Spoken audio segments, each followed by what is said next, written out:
안녕하세요. 오늘도 사연살롱을 찾아주셔서 감사합니다. 저는 서울 가양동에 사는 60대 여성이에요. 원래는 수원에 살았는데 딸아이가 같이 살자고 해서 얼마 전 이사를 왔네요. 딸은 몇 달 전 이혼 소송을 마무리하고 혼자 살고 있었거든요. 그동안 정신없던 것 정리하느라 고생했다고 여행이나 다녀오라고 했더니 굳이 저까지 베트남에 데리고 가더라고요. 덕분에 잘 놀고 잘 쉬고 왔지만요. 딸은 그때부터 저랑 같이 살자고 했지만 제가 마다했어요. 대학 졸업하고 직장 생활하면서 5년간 줄곧 혼자 살던 애인데 엄마랑 다시 살려면 깝깝할 것 같아서요. 저는 일하는 데가 가까워서 계속 수원에 있겠다고 했거든요. 그랬더니 이제 일 좀 그만하고 쉬라고 성하더라고요. 제가 시장에 가게 몇 개를 갖고 있어요. 그걸로 우리 딸 키우고 재산도 불렸고요. 아무리 지금 먹고 살만해졌다고 해도 몇십 년 우리를 살게 해준 일을 접으려니 쉽게 손에서 놓지 못하겠더군요. 그러자 딸이 정말 간곡하게 부탁했어요.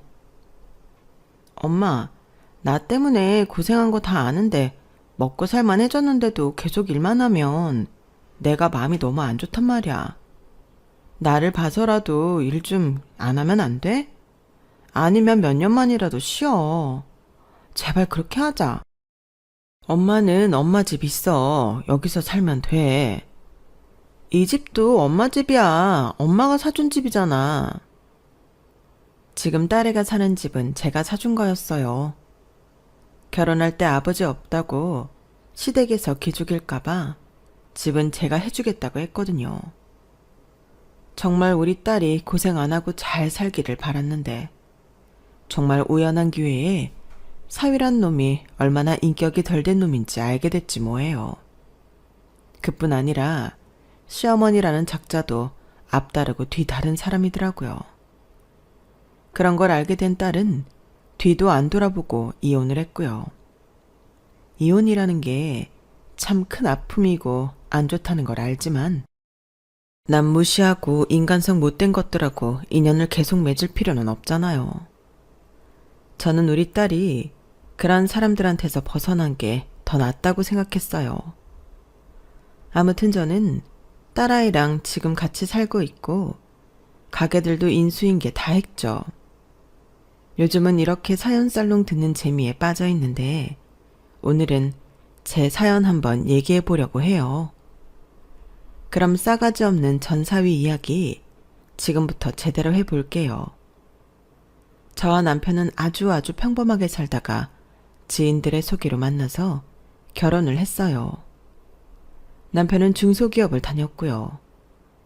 딸이 태어나고 남들처럼 열심히 적금 붓고 아이 키우며 행복하게 살았어요. 그때는 그게 소박한 행복인지도 몰랐죠. 그저 제 주변 이웃들만큼 즐겁게 살았던 것 같아요. 그러다가 남편 회사가 부도가 나고 남편은 일자리를 잃게 되었어요. 그래서 시작한 게 트럭 운전이었는데 험한 일을 해본 적 없는 남편이 거친 운전사들 사이에서 많이 힘들어했죠. 저는 안 되겠다 싶어 남편한테 가게라도 하자고 설득을 했고 그렇게 저희는 시장 안에서 야채 가게를 하게 됐어요. 일이 고되기는 했지만 남편은 트럭을 운전하는 것보다는 훨씬 낫다며 좋아했어요.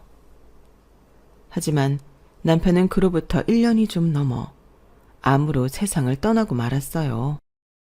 회사가 부도나고부터 마음고생을 심하게 하더니 그게 병이 됐나 보더라고요.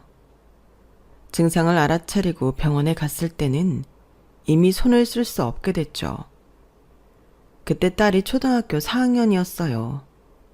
한창 돈 많이 들어가기 시작할 나이였죠. 남편의 죽음에도 저는 슬퍼할 겨를이 없었어요. 딸을 생각하면 정신 바짝 차려야 했으니까요. 우리 두 식구 먹고 사는 게 온전히 제 손이 달려있다고 생각하니 넉넉히 있을 새가 없었어요. 그때부터는 정말 바쁘게 살았어요. 악착같이 일했다는 게 맞겠네요. 저는 더 좋은 야채를 받으려고 밭을 여러 군데 돌아다니며 주인들과 계약을 했고, 그러다가 밭을 사기까지 했어요. 제가 직접 농사를 지으면 더 좋겠다는 생각이 들더라고요. 물론 제가 일을 할 수는 없으니까 사람을 썼어요. 여러 야채들을 키우면서 모종을 좋은 걸 볼 줄 알게 되었네요. 제가 파는 야채가 싱싱하고 맛도 좋다는 소문이 돌면서 유명한 한식당들과도 계약을 하게 됐어요. 일이 잘 될수록 바빠서 밥을 제대로 먹을 시간도 없었지만 그래도 딸아이한테도 절대 소홀하지 않았어요. 어느 정도 일이 안정된 다음에는 일주일에 2번 도우미 아주머니를 썼는데요.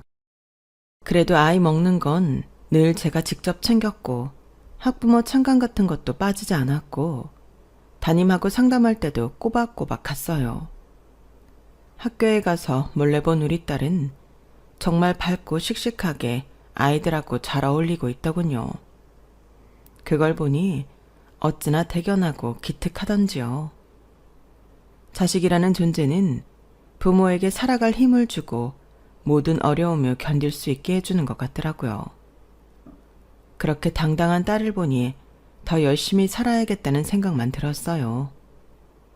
제 일이 힘들고 어려울 때도 있었지만 다 지나고 나서 돌이켜보니 그러면서 조금씩 더 좋아지고 있었더라고요.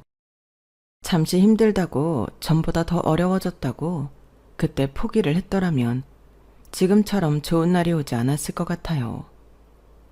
야채 가게와 야채 농장이 잘 되고 저는 시장 안에 있는 식당 하나랑 제일 큰 과일 도매상을 인수했어요. 식당은 전 주인이 죽으면서 아내가 식당을 못하겠다길래 제가 샀고, 과일집은 주식 투자를 잘못해서 빚을 많이 졌더라고요. 저는 2 가게를 인수하고 시장 안에서는 그래도 제법 사업가다운 모양새를 갖추게 되었네요. 딸은 공부도 야무지게 잘해서 꽤 좋은 대학교 법대를 들어갔어요. 딸이 대학 4년 때 유학을 가고 싶어 하길래 저는 무조건 가라고 했어요. 엄마가 무조건 그렇게 밀어주니 좋긴 좋네. 근데 나 모아놓은 돈 얼마 없어서 못 갈 수도 있어. 네가 돈 걱정을 왜 해? 엄마가 있잖아. 걱정 말고 너 가고 싶은 대로 유학 가. 에이 뭐 미국 대학원이 그렇게 호락호락한가. 거기서 받아줘야 가는 거지. 그리고 대학 졸업하고까지 엄마한테 돈 받아서 쓰고 싶지는 않아. 작년 말부터 유학 가고 싶다는 마음이 생겨서 모으기는 했는데 장학금 받아도 이걸로 될지 고민이 돼서 그런 거지 뭐. 성아야, 엄마가 인생에서 가장 아찔했던 때가 언제인 줄 알아? 아빠 돌아가시고 내가 너 하고 싶은 거 못 해주면 어떡하나. 그렇게 되면 안 되는데. 그때였어. 아주 밤에 잠도 안 오더라고. 근데 엄마가 해줄 수 있는데 네가 하고 싶은 걸 안 하겠다고? 그러면 안 되지. 아무리 성인이어도 요즘 같은 세상엔 엄마 도움 받아야 돼. 니들 힘으로 해내기에는 어려운 게 좀 많아? 제발 엄마 말 들어. 알았지? 딸은 기특하게도 2년 동안 장학금을 받고 꽤 좋은 미국 대학원을 가게 됐어요. 그동안 저는 부지런히 딸애를 위해 모은 돈을 보냈죠. 통장이 비어도 기분 좋은 건 이때였네요. 딸아이를 위해서 써주는 거요. 우리 성아는 엄마인 저한테 보답이라도 하듯이 공부 잘하고 국제 변호사 자격증도 따고 대기업의 법무팀에서 일하게 됐어요. 그때 제가 진짜 저희 시장 전체에 잔치를 벌였네요. 하루 날 잡아서 저희 식당에서 음식을 해서 전부 다 돌리고 그날 식당 오는 사람들 전부 공짜로 먹였고요. 과일집에서도 과일 덤으로 한 봉지씩 더 주기도 했죠. 그게 참 재밌더라고요.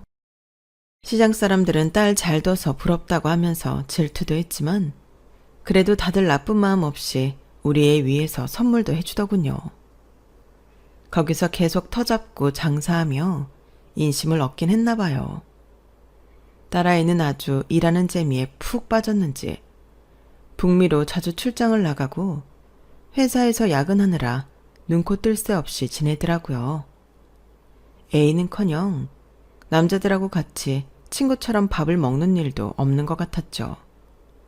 그래서 제가 한번 슬쩍 물어봤어요. 성아야, 너 남자친구는 없니? 어떻게 휴일에 남친 만난다고 나가는 것 같지가 않아? 남친? 남사친은 있지. 남자 사람 친구. 엄마, 나 아직 결혼 생각 없어. 근데 남친 사귀는 거는 좀 불편해. 감정 소모가 심할 것 같거든. 내가 남자를 사귄다면 그건 결혼할 사람이야. 그러니까 좀 기다려. 이런 놈도 만나보고 저런 놈도 만나봐야 너한테 잘해주고 평생 속 안 썩일로 말아보는 거야. 그냥 처음 만나서 아, 이놈하고 결혼해야겠다 하고 알 수 있는 게 아니야. 엄마, 인연이면 다 이어지게 되어 있는 거 아니야? 인연이 아니면 살다가도 헤어지는 거고. 나는 그런 거 심각하게 생각 안 할래. 딸 말대로 딸은 인연이 아닌 놈을 만났던 거죠. 그래서 이혼을 한 거고요. 아무튼 그렇게 일에만 파묻혀 살던 딸아이가 34이 되더니 드디어 결혼을 하겠다며 사윗감을 데려오겠다는 거였어요. 그 이야기를 듣고 얼마나 놀랐는지 몰라요. 따로 사니까 서로 평소에 어떻게 사는지 잘 몰랐거든요. 누구를 사귄다는 말도 없다가 갑자기 인사시킬 사람이 있다니 놀랍고 반갑고 아무튼 뭐라 말할 수가 없더라고요. 우리 일단 밖에서 만나자. 민수가 밥 산대. 정식 인사 전이라도 얼른 얼굴 보고 싶다나? 엄마, 우리 회사 어디 있는지 알지? 그 근처에서 만날 거니까 회사 앞으로 와. 아휴, 우리 딸이 웬일이야. 너 정말 마음 먹은 거구나? 잘했다. 일도 좋지만 연애도 하고 즐겁게 살아야지. 네 말대로 정말 결혼할 사람 딱 보여주네. 하여간 우리 딸은 자기 말한 거 실천은 잘한다니까. 저는 오랜만에 서울에 가면서 아무렇게나 하고 가면 딸아이가 창피할까봐 미용실도 다녀오고 옷도 제일 좋은 걸로 꺼내 입었어요. 나름 쫙 빼입고 가니 그나마 괜찮아 보이더라고요. 약속 장소에는 딸만 나와 있었고 한식당으로 가니 사위가 있더군요.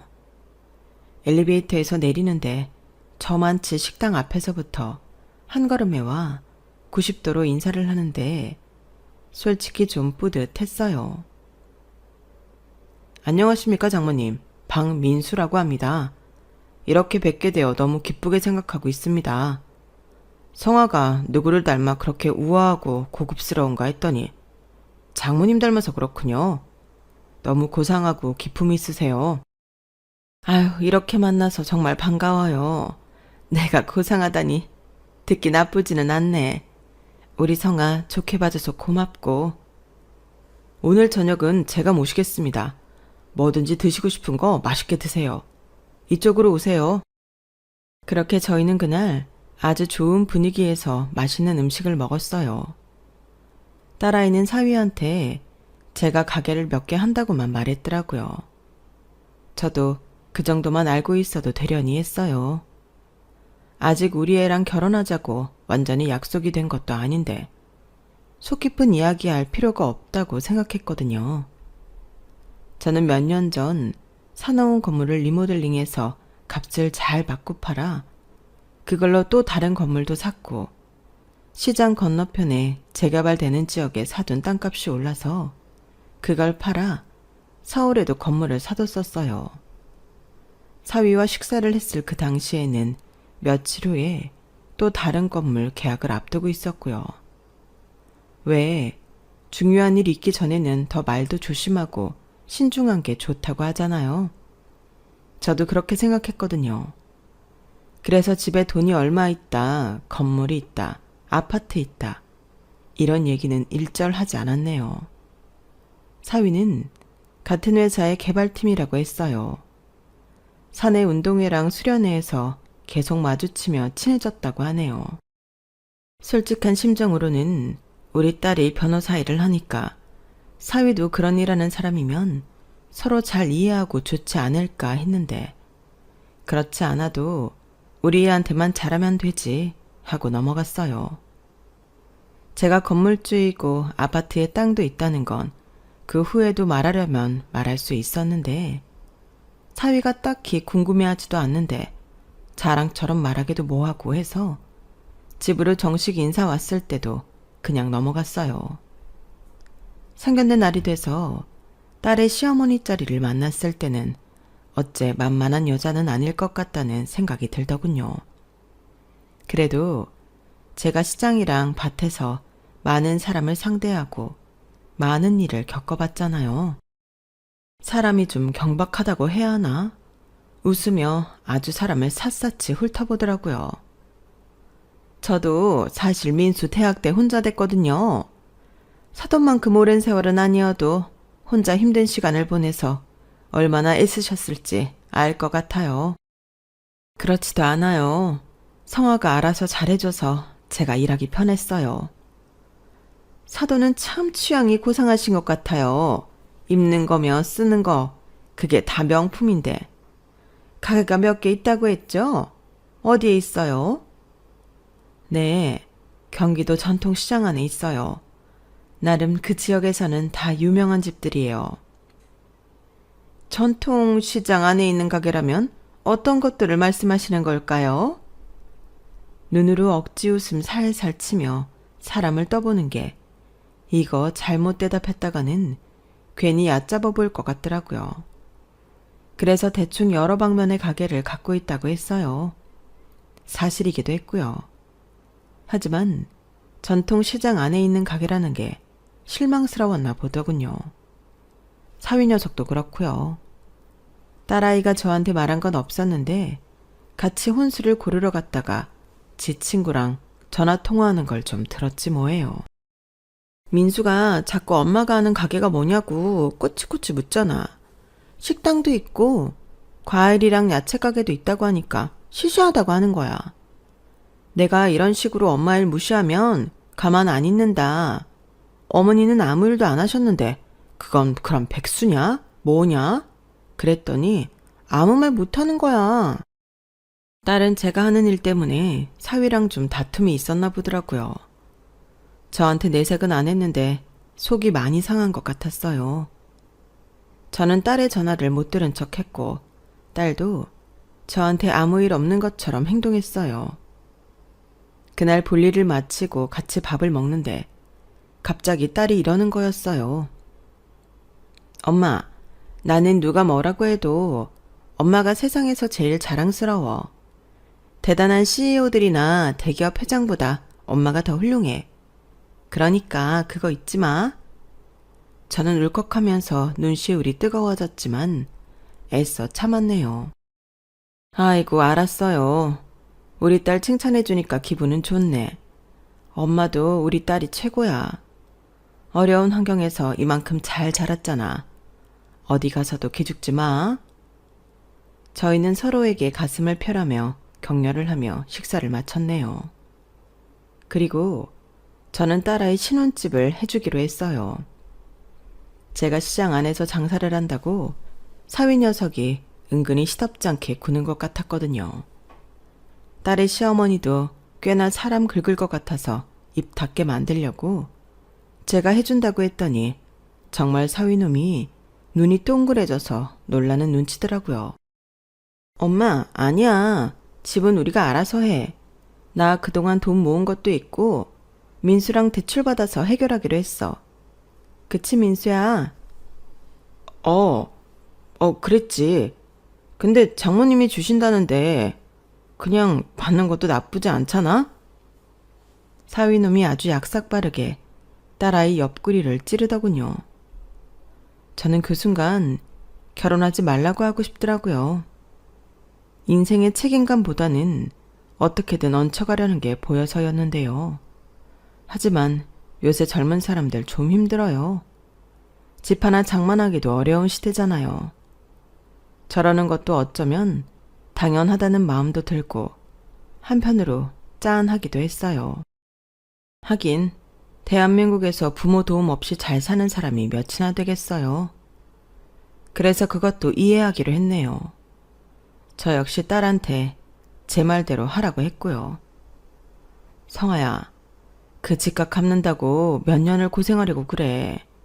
기왕이면 빨리 자리 잡는 게 니네도 좋잖아.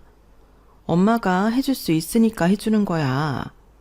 네가 잘 살길 바라서 그러는 거니까 엄마 마음 이해한다면 그냥 받아줘. 어? 그제야 딸은 마지못해 알겠다며 너무 미안해 하더라고요. 그도 그럴 게 웬만한 건 다 딸애가 장만하고 제가 시어머니 예단은 따로 준비를 해서 최고급으로 보냈거든요. 저는 그게 그 얼굴만 예쁘장하고 이빨린 소리 잘하는 시어머니한테서 딸을 보호하는 길이라고 생각했어요. 시어머니가 참 마음에 안 들었지만 저는 시어머니랑 크게 부딪히고 살지 않았거든요. 남편이 죽었을 때도 시어머니는 저한테 싫은 소리 한마디 안 하셨고 저한테 애쓴다, 고맙다는 말씀만 하던 분이셨어요. 또 남편이 살아생전에도 그렇게 많은 왕래도 없었기 때문에 어차피 둘이 사는 거 시어머니 좀 성격 그런 거야 지나가면 되겠지라고 생각했죠. 그렇게 딸의 결혼식이 며칠 앞으로 다가왔을 때였어요.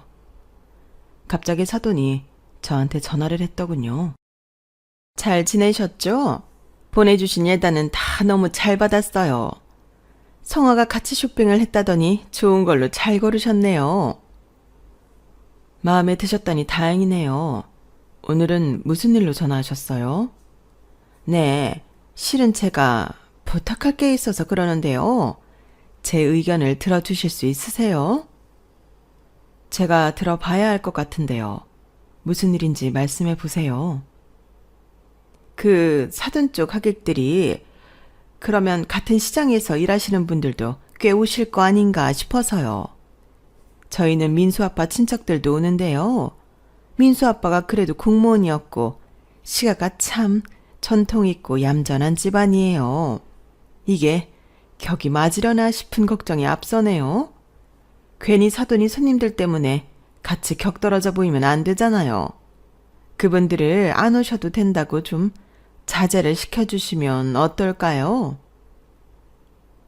우리 딸 축하하겠다고 오겠다는 사람들을 제가 어떻게 막나요? 그건 도리가 아니죠. 시장에서 일을 하건 전통 있는 집안이건 먹고 자고 사는 거 다 똑같습니다. 사돈, 그렇게 생각하고 싶지 않으시겠지만 저희 다 벗겨놓으면 똑같지 않습니까? 어머, 벗겨놓는다니 무슨 그런 이상한 말씀을 하시는지 모르겠네요.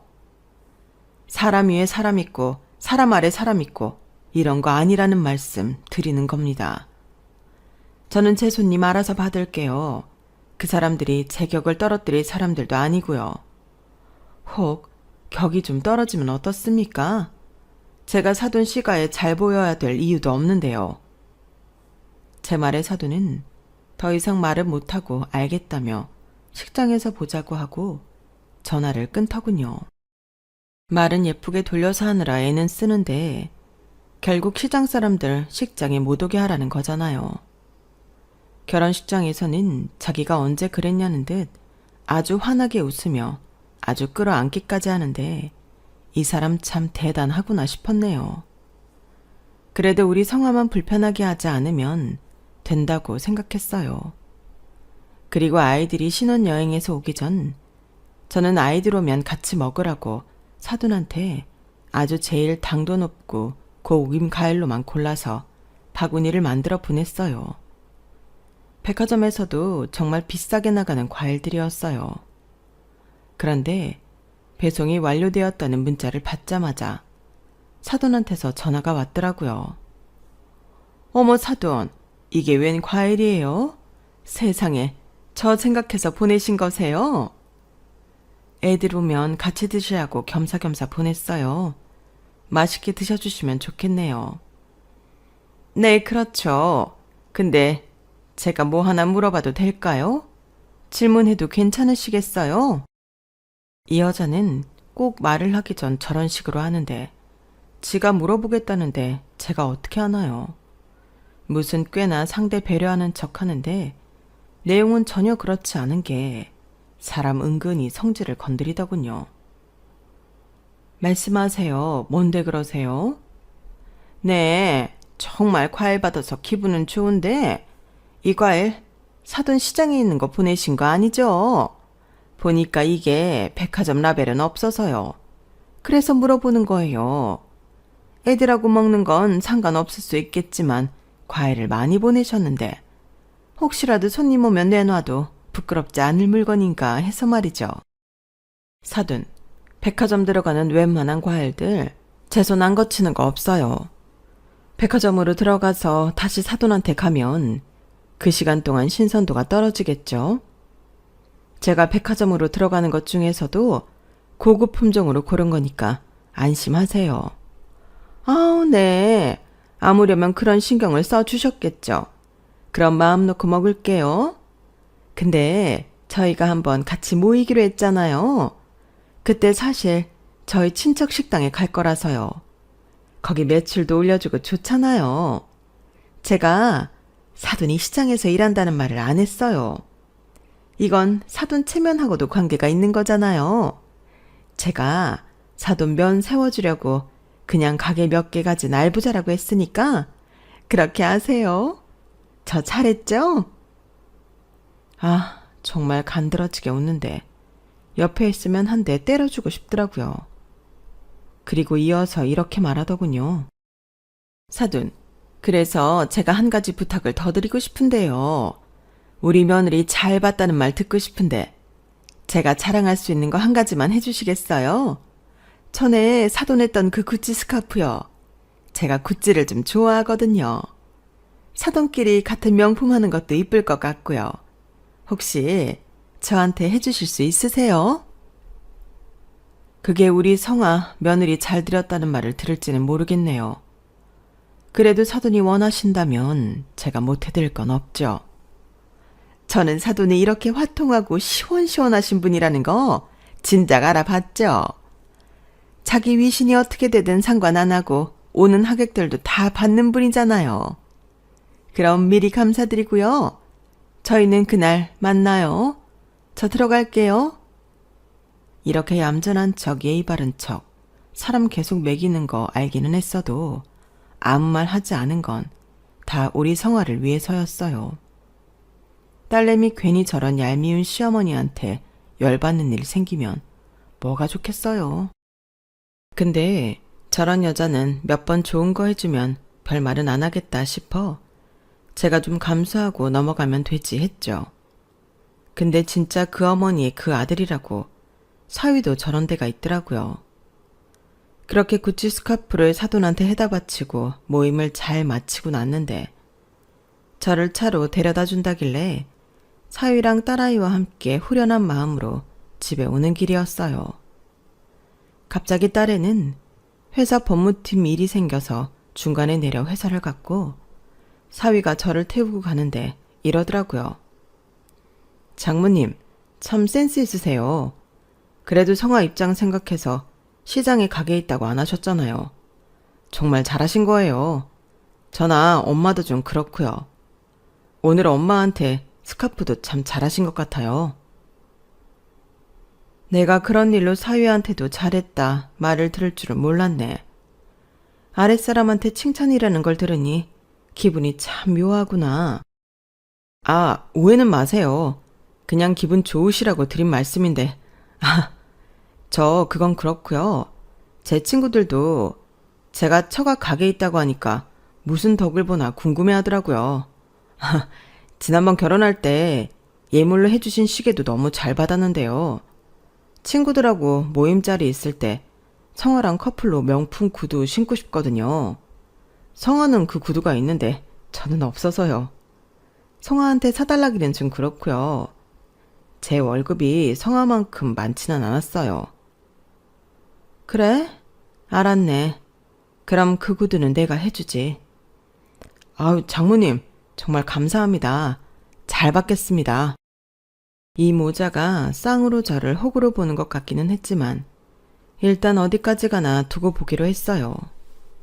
그리고 저 하나 바보 되면 어떻습니까? 우리 딸한테만 잘하고 딸이 잘 살면 되는걸요. 저는 그거 하나 바라고 참았네요. 사돈은 그 후로도 저한테 부탁 하나만 들어주실 수 있느냐고 아주 교양 있는 척 말하면서 잘도 명품 사달라고 했고요. 네, 저는 사줬어요. 그게 뭐 어려워요. 제 딸한테만 잘하면 되니까요. 그렇게 딸아이가 결혼하고 4개월이 좀 더 됐을 때였어요. 이미 저는 시장에 매일 나가지는 않고 있었고 새벽에 나가 물건 받는 거 체크하고 직원들 일 잘하나 둘러본 다음에 밤에 나가서 정리하는 거 보고 그날 매출 확인하는 게 다였거든요. 그날따라 제가 저녁쯤에 시장을 나가게 됐는데요. 집에 창거리도 없고 해서 나간 김에 식당에서 밥을 먹은 다음에 가게 있는 데로 오니 야채 매장 직원이 굉장히 초조해하고 있더라고요. 왜 그러냐고 했더니 좀 전에 엄마가 허리를 다쳐서 병원 응급실에 갔다는 거였어요. 그래서 제가 가게 좀 보다가 마무리할 테니 먼저 들어가라고 했죠. 저희 야채 가게가 어떻냐 하면 일반적으로 시장에서 가판대 놓고 하는 그런 데가 아니고 신선식품 판매 매장이라고 꽤 컸어요. 한쪽에서는 반찬도 팔았고요. 반찬 쪽 직원 2명도 따로 있었네요. 한 명은 반찬을 만들고 한 명은 판매하고요. 웬만한 야채 종류는 다 저희 매장에서 판다고 보면 되는데요. 제가 야채 박스를 치우고 상태가 안 좋은 것들은 골라내고 있다가 저녁 손님들을 받았어요. 오랜만에 가게에서 직접 손님을 받으니까 그것도 괜히 재미가 있더라고요. 요즘 손님들은 전처럼 진상들도 많지 않아서 대화 나누기도 좋았고요. 그렇게 일을 하다 보니 박스가 또 비어서 내놓으려고 나갔는데 앞에 아주 낯익은 사람이 저를 보고 당황해서 어쩔 줄 몰라 하고 있더라고요. 바로 사위였어요. 저는 사위가 저를 보러 온 줄 알고 반가워서 박스도 떨어뜨린 채 얼른 손을 잡았어요. 아우, 박서방, 웬일이야, 연락도 없이. 여기 우리 가게인 줄 알고 온 거야? 성화한테 들었어? 그런데 순간 사위는 낯빛이 확 변하더니 제 손을 탁 뿌리치면서 이러는 거였어요. 아, 뭐야. 아줌마, 나 알아요? 왜 갑자기 내 손을 잡고 난리야? 제가 너무 놀라서 멍해서 보는데 사위가 혼자 있는 게 아니고 뒤에 양복 입은 남자 둘이 또 있더라고요. 그중 한 명이 사위한테 물어봤어요. 민수, 너 아는 할머니야? 박서방이라는데 너 누구 서방이냐? 그러자 다른 사람이 막 킥킥거리더라고요. 사위는 아주 차갑게 저를 내려다보며 이렇게 말하더군요. 알긴 뭘 알아. 내가 이런 시장바닥에 있는 할머니랑 알게 뭐야? 아, 재수없어. 사위의 말에 너무 충격을 받아서 할 말을 잃고 있는데 킥킥거리던 사위 친구가 이러더군요. 야, 난 또 너 안 본 사이에 수준 떨어진 줄 알았잖아. 시장 할머니들을 상대로 뭐 했나 하고 말이야. 크크대는 사위 친구놈들보다 사위의 냉정한 눈빛에 소름이 끼치더군요. 제가 멍하니 있자 사위놈은 지 친구들을 데리고 제 어깨를 탁 치며 지나갔어요. 바로 그 순간이었어요. 딸아이 목소리가 들린 건요. 이게 지금 뭐 하는 짓이야? 박민수, 너 우리 엄마한테 뭐 한 거야? 어? 딸의 매서운 소리에 저는 얼른 고개를 들었어요. 그랬더니 딸아이가 무서운 얼굴로 사위 앞길을 막고 서 있더군요. 성아야, 어쩐 일이야? 아니, 그보다 어떻게 다 들은 거야? 엄마, 집에 핸드폰 놓고 왔지? 집에 가니까 핸드폰 있더라. 시장에 나온 것 같아서. 여기로 왔는데 내가 아주 딱 현장 잡은 경찰 든 기분인데? 딸의 분노의 찬말에 사위는 어쩔 줄 몰라 쩔쩔맸어요. 그러자 사위 친구놈들은 눈치를 보더니 슬슬 뒤로 빠져서 가버리더군요. 저기 성아야, 그게 그러니까 내가 친구들이 있어서 야채 파는 할머니를 내 장모님이라고 할 수는 없잖아. 장모님, 저 이해하시죠? 네? 제가 나중에 전화로 다 설명드리려고 했어요. 저도 사회적 지위라는 게 있잖아요. 쟤들 고등학교 동창들인데 그런 사이에서 제가 지금 어떤 사람들하고 어울리는지가 얼마나 중요해요. 장모님은 저 이해하셔야 돼요. 성화는 뭐 딸이니까 기분 나쁠 수 있어도 장모님은 어른이시잖아요. 저 자식 같은 사위 아니에요? 이해해 주실 거죠? 참 말하는 게 지 엄마하고 똑 닮지 않았나요? 저도 기가 차는데 딸은 더 분노를 하더라고요. 거기에는 이유가 있었어요. 너는 시장에서 일하는 우리 엄마가 그렇게 창피하면서 어떻게 엄마한테 돈 좀 해달라고 하면 안 되냐는 말이 나와? 니네 엄마도 그렇고. 야, 김성아. 아무리 화가 나도 니네 엄마가 뭐야. 네 시어머니야. 말 조심해. 네가 지금 나한테 훈계질을 해? 시어머니 좋아하시네. 나 너 같은 거랑 안 살아. 니네 엄마 살살 웃으면서 엄마 시장에서 일하니까 이런 사람들밖에 못 만났겠다. 이런 거 모르겠다. 일만 하고 사느라 누릴 줄은 모른다. 이러면 빈정거리는 거 진짜 많이 참았거든? 근데 니네 엄마 우리 엄마한테 구찌 스카프며 백이며 뭐 받은 거 되게 많더라? 엄마가 가게에서 일하는 건 부끄럽고 빈정거릴 일이면서 둘 다 엄마한테는 왜 뭘 못 받아내서 난리지? 우리 엄마가 니네 모자 후구니? 나 너랑 더는 안 살아. 그런 줄 알아? 그러자 사위놈도 이제는 아주 배짱으로 나가더라고요. 허, 네가 아무리 국제변호사면 뭐하냐? 우리 회사 법무팀이면 뭐하냐고. 집안이 볼 거 하나 없는데. 그래, 이혼해. 이혼하면 누가 더 손해인데 그래? 시장 야채가게 딸인 너랑 전통 있는 집안의 아버지가 공무원이었던 나랑 누가 더 좋은 사람 다시 만날 확률이 높겠어? 어? 너 같은 거 괜찮은 집안에서 쳐다보기나 할 것 같아? 저는 그놈의 말에 눈이 뒤집혀서 막 덤비려고 했어요. 그런데 그때 누가 저를 부르는 거 아니겠어요? 아니 사장님, 핸드폰을 하도 안 받으셔서 여기까지 왔네요. 그 분당 건물 정말 안 파실 거예요?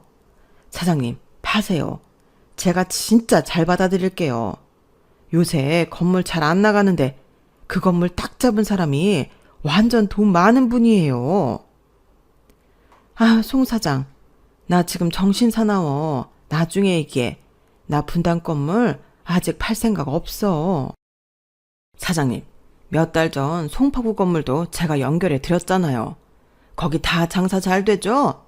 한의원에 약국에 카페에 IT 사무실에 내가 진짜 알짜 연결해 드린 거라니까. 이번에도 후회 안 하세요. 걱정 말고 맡기시라니까요. 그 말에 사위놈이 갑자기 안색이 변했어요. 저기 사장님, 그러니까 지금 저희 장모님한테 분당에 건물이 있다는 거예요? 그래요? 그 건물이 얼마나 커요? 아, 사위뿐인가 보네. 사위인데 몰랐어요. 이분 건물주잖아요. 그것도 건물 3채나 갖고 있어요. 여기 시장에서도 제일 장사 잘 되는 가게만 쏙쏙 갖고 계시고 아파트도 있고 물론 사는 곳 말고요. 송 사장, 쓸데없는 말 하지 마. 그런 말 들을 놈 아니야. 이만 가고 내가 연락할게. 네, 송 사장 말 긍정적으로 생각해 볼 테니까 일단 가라고. 그렇게 억지로 부동산 사장을 보내고 났더니 사위놈이 갑자기 비굴하게 허리를 숙이며 제 손을 잡는 거였어요. 장모님, 박스 제가 치울게요. 왜 이런 일을 하고 계세요? 그러니까 다들 오해를 하잖아요. 저는 그놈의 손을 딱 뿌리치고는 뺨을 철썩 한 대 올려붙였어요. 시장 사람들이 다 놀라서 쳐다볼 만큼 소리가 크게 나더군요. 서위놈은 놀라서 뺨을 붙잡고 저를 쳐다봤어요.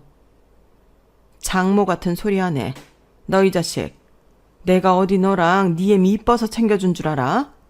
우리 성화한테 잘하라고 했더니 이것들이 성화 통해서 나를 베껴먹을 궁리만 하고 있었구만. 그리고 성화 마음 편하게 해주지도 않고. 너 같은 건 사위도 아니다 이 자식아. 썩 꺼져. 장모님, 아니에요. 저 잘하려고 노력하고 있어요. 그냥 저는 장모님이 저를 이뻐하시는 줄 알고 저 차 바꾸는데 돈 좀 해달라고 한 거였어요. 야, 내가 차를 바꿔줄 거면 우리 성화 차를 바꿔주지 니깟 놈 차를 왜 바꿔주냐. 이런 천하의 못된 것들이 내 딸 스트레스나 주고 있고. 성화야, 너 시댁을 대체 얼마나 자주 갔길래 그래? 어? 뭐 시도 때도 없이 갔지. 한시도 사람을 가만 안 놔두시더라고. 아주 상냥한 말투로 살살 쪼개면서 상대방 미안한 마음 들게 하고 기분 나쁘게 하는데 진짜 미치겠더라. 아무 때나 일하는 사람 불러서 일 시키면서 엄마 은근히 깎아내리는데 너무 화났어. 됐다. 이놈 그 집에서 당장 내쫓아. 네, 그 집 공동명의 안 하길 천만 다행이네. 안 그래도 나 네 애미란 거 속내 어떤 사람인지 다 알면서도 가만히 있었어. 우리 딸 신혼에 피곤하지 말라고. 그런데 이것들이 진짜 안 되겠네. 성아야, 내가 잘못했어. 미안해. 장모님, 저 한 번만 봐주세요. 네? 사위놈이 싹싹 빌며 잘못했다고 했지만 저는 대차게 정강이를 한 대 더 걷어차주고는 제가 아는 심부름센터에 전화를 했어요. 그리고 바로 사위놈 짐을 다 빼버렸죠. 그랬더니 바로 그 밤에 사돈이 저를 보겠다고 찾아왔더군요. 어머 사돈, 속상하셨죠? 저라도 그랬을 것 같아요. 우리 민수가 실수를 좀 한 것 같은데. 그런 것도 너그러이 봐주셔야 진정한 어른이 아닐까요? 저희가 결례를 저지른 것 같은데 원래 마음 넓으시잖아요. 다 이해하실 거라 믿고 싶어요. 저는 바로 가서 그 여자가 목에 감고 있는 구찌 스카프를 풀어서 휴지통에 집어 던졌어요. 그리고 머리채를 한번 확 잡았네요. 어머머머 사돈, 이러지 마세요. 천박하게 왜 이러세요? 천박? 야, 너는 말만 이쁘게 하면 다니? 말 내용에서 썩은 애가 진동을 하는데? 너 인생 그렇게 살았어? 헛살았네. 그 나이 먹도록 헛살았어. 그러니 자식 새끼 하나 있는 게 인성이 쳤다위지. 너 지금부터라도 똑바로 살아. 그리고 다시는 우리 앞에 나타나지 마. 알았어? 그러자 그 여자는 혼이 나간 얼굴로 꽁무니 빠져라 도망을 치더군요. 그 뒤로 저희 딸은 앞서 말씀드린 대로 이혼 절차를 밟았고 6개월 정도 소송을 거쳐 승소를 하고 정식 이혼을 했어요. 제가 진작에 말렸더라면 우리 딸 인생에 상처를 주지 않았을 텐데 너무 안일했다는 생각에 후회가 많아요. 딸은 자기는 아무렇지 않다고 어쨌든 자기가 선택했던 일이니 이것도 다 공부라고 생각할 거라고 하더라고요. 그래서 지금은 딸하고 같이 살고 있어요. 딸은 앞으로 결혼은 할지 안 할지 잘 모르겠다고 하네요. 저도 그런 거에 얽매이지 말고 순리대로 살자고 했어요. 사람 인연이라는 거 함부로 맺는 게 아니라는 걸 늦은 나이에 절실히 깨닫게 됐네요. 저도 인생 공부 제대로 했어요. 제 이야기는 여기까지예요. 들어주셔서 다들 감사하고요. 모두 행복하세요. 여러분, 사연 댓글에 응원과 현명한 조언 부탁드려요. 좋아요와 구독은 저에게 큰 힘이 됩니다. 오늘도 좋은 일 가득하세요.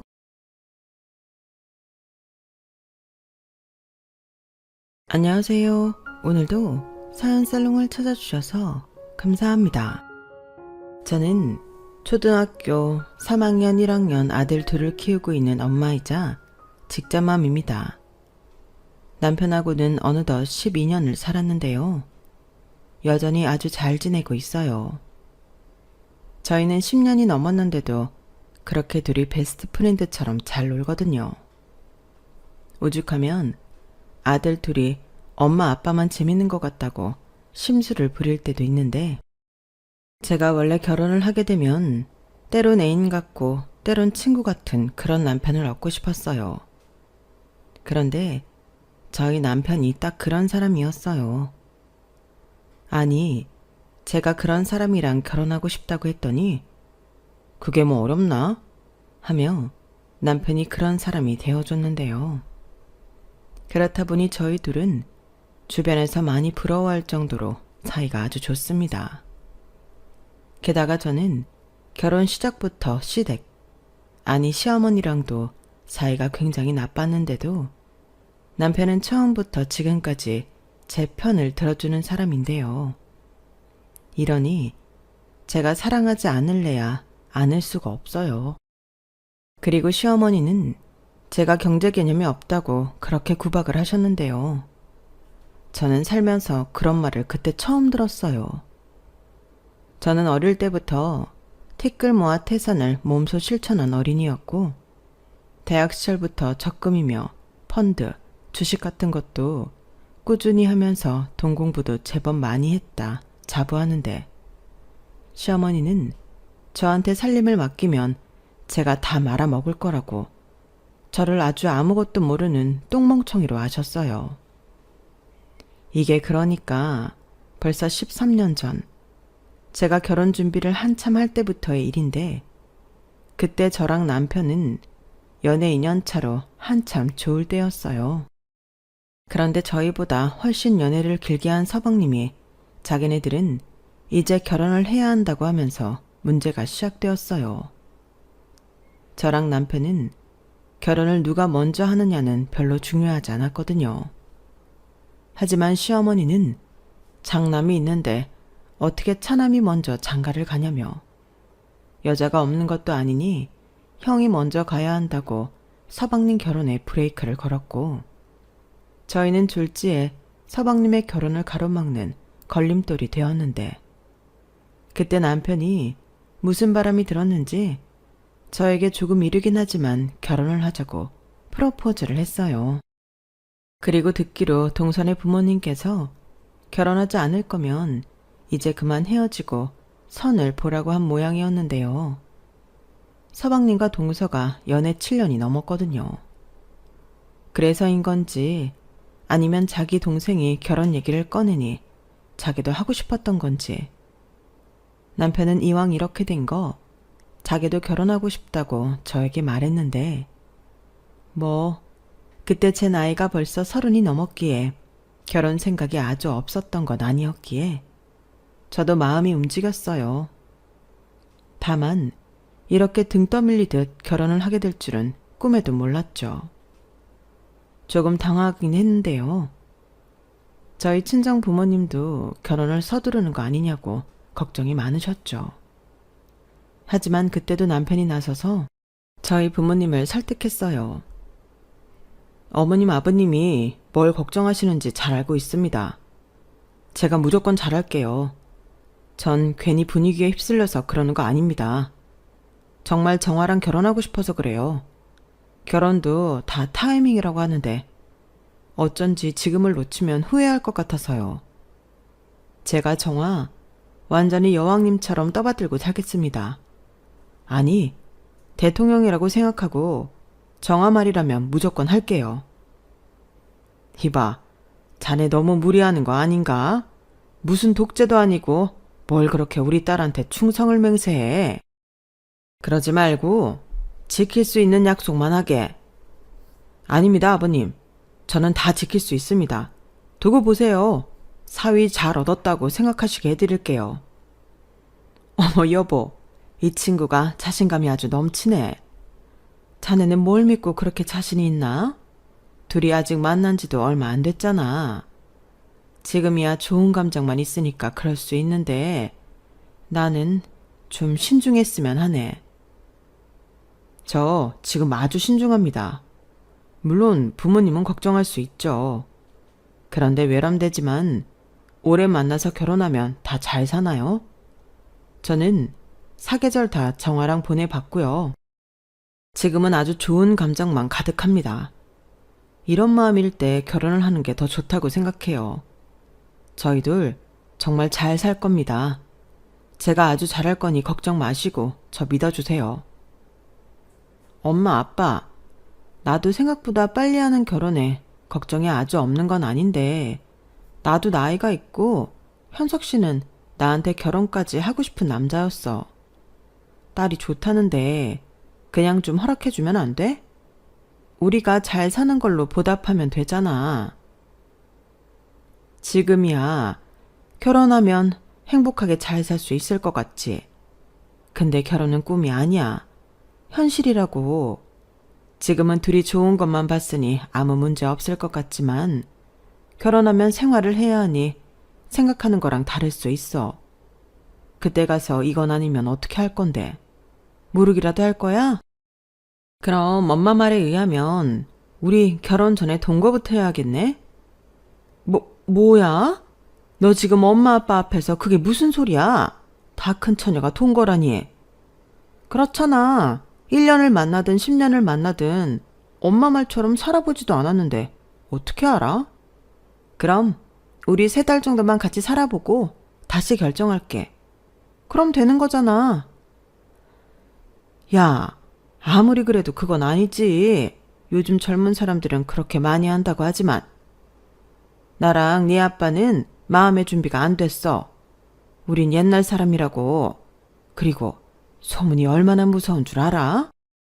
그럼 나더러 어떡하라는 거야. 살아보지 않아서 모른다며. 아유, 여보, 그만해. 제가 우리 말을 들을 것 같았으면 동거 얘기까지 하겠어. 그래, 둘이 좋아 죽겠으면 해라 해. 정말? 허락했다. 맞지? 그래, 이게 허락인지는 모르겠지만 동거시킬 수는 없으니 하라고. 대신 나중에 딴 말하지 말어. 너랑 자네는 무슨 일이 있어도 무조건 잘 살아야 해.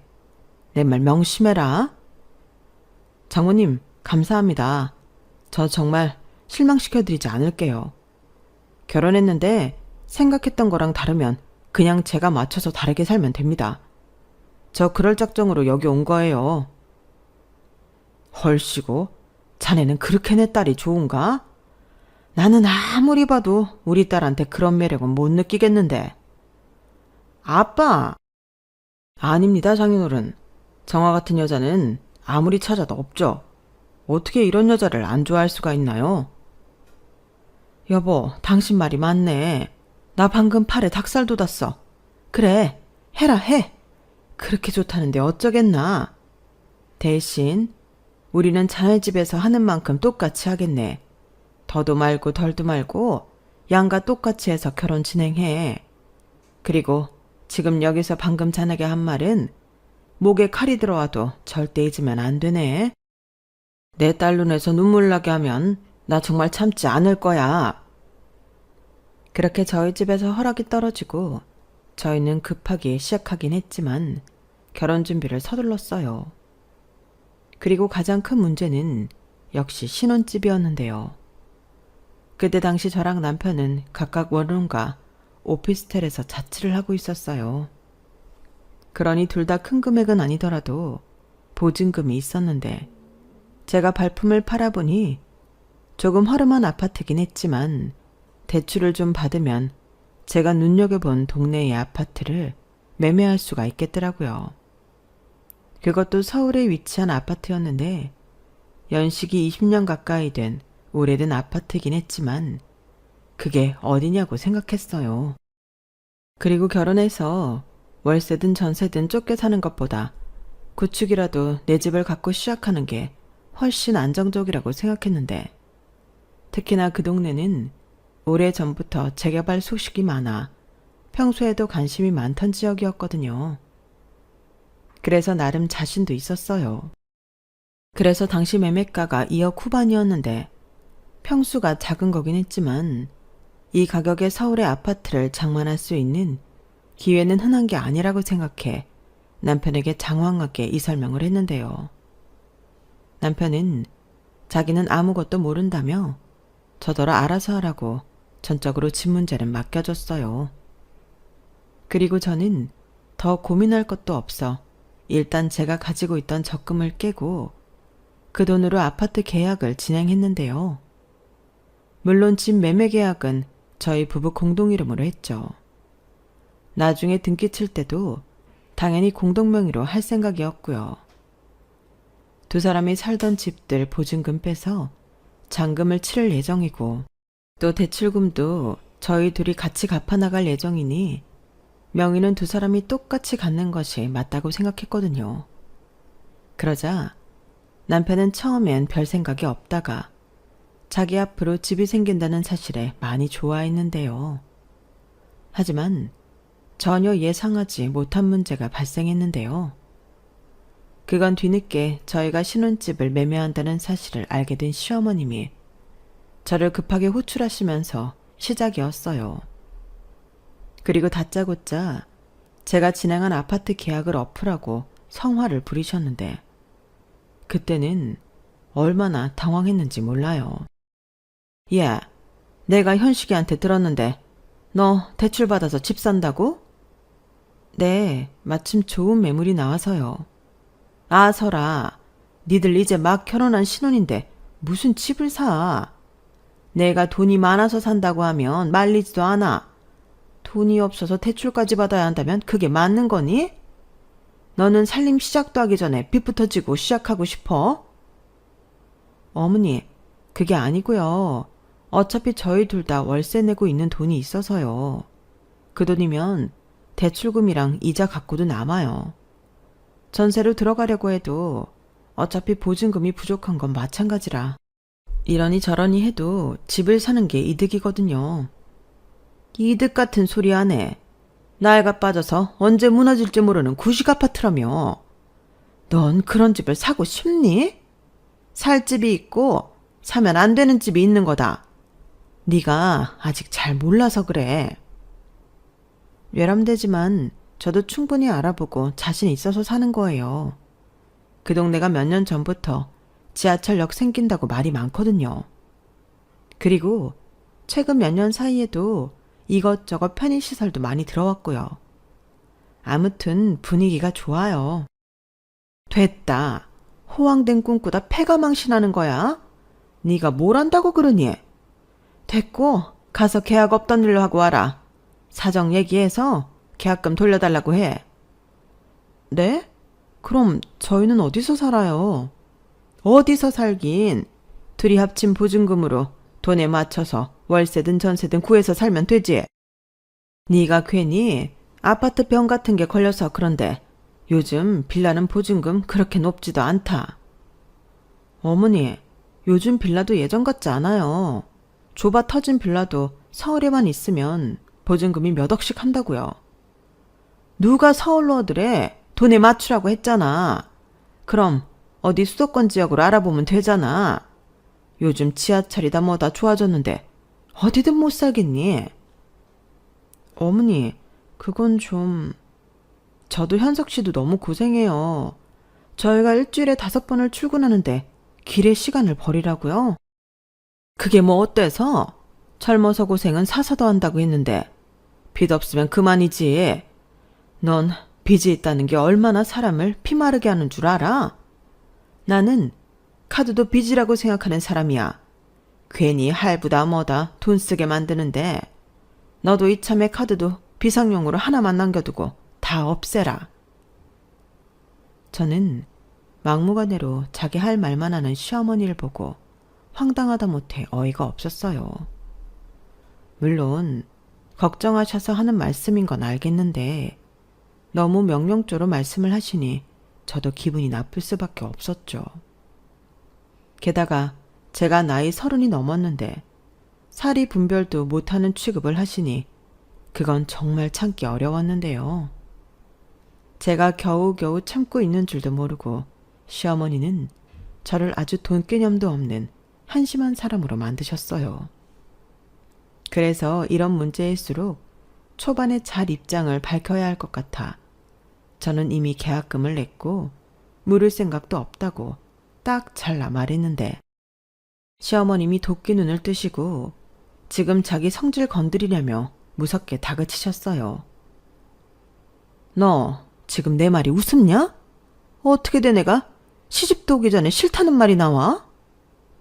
그럼 싫은 걸 좋다고 해요, 어머니?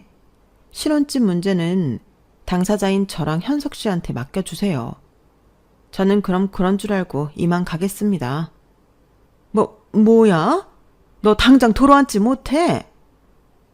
저는 시어머님 목청이 쩌렁쩌렁 울리는 가운데 시댁을 나왔어요. 그리고 시어머니 호출에 저 혼자만 시댁에 갔던 거라 곧바로 남편에게 전화를 해서 방금 들었던 말 그대로 전했는데요. 제 용건은 간단했어요. 나는 절대 양보 못하니 자기 엄마 말 듣고 싶으면 결혼 없던 일로 하자고 했죠. 그러자 남편은 펄쩍 뛰면서 자기는 자기 엄마랑 등 돌리고 살더라도 무조건 저랑 결혼할 거라고 했는데 유치한 건 알지만 그게 기분이 썩 나쁘지 않더군요. 솔직히 저랑 같이 살 남편만 제 편이면 되는 거잖아요. 그래서 시댁에서 나빴던 기분도 금세 풀렸고 시어머님이 어떻게 나오시나 두고 볼 작정이었는데 그 뒤 시어머니와 저는 끊임없는 신경전을 벌여야만 했어요. 시어머님은 무조건 자기 말이 맞고 또 법이라는 듯 저에게 자기 생각을 강요했는데 하물며 혼수를 하는 것도 자기가 사라는 걸 사라고 저에게 명단과 가게 이름을 적어서 그걸 사진 찍어 저에게 보내시더라고요.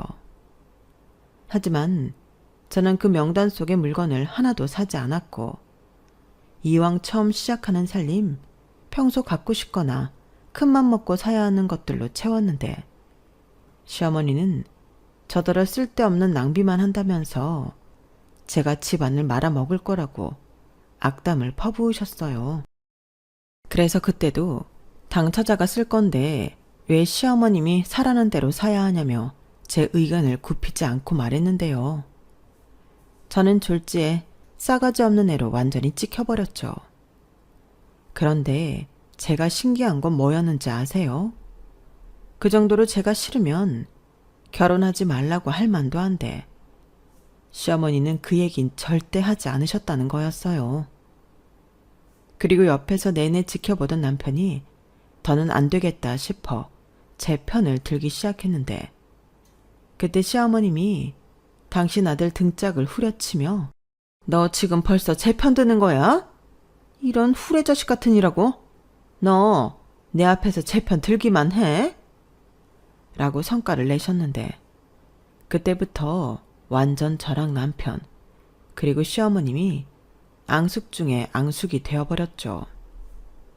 얼마나 저를 미워하셨냐면 시어머님은 제가 드린 예단비 봉투를 말 안 듣는 며느리 돈 필요 없다며 바닥에 패대기 치셨어요.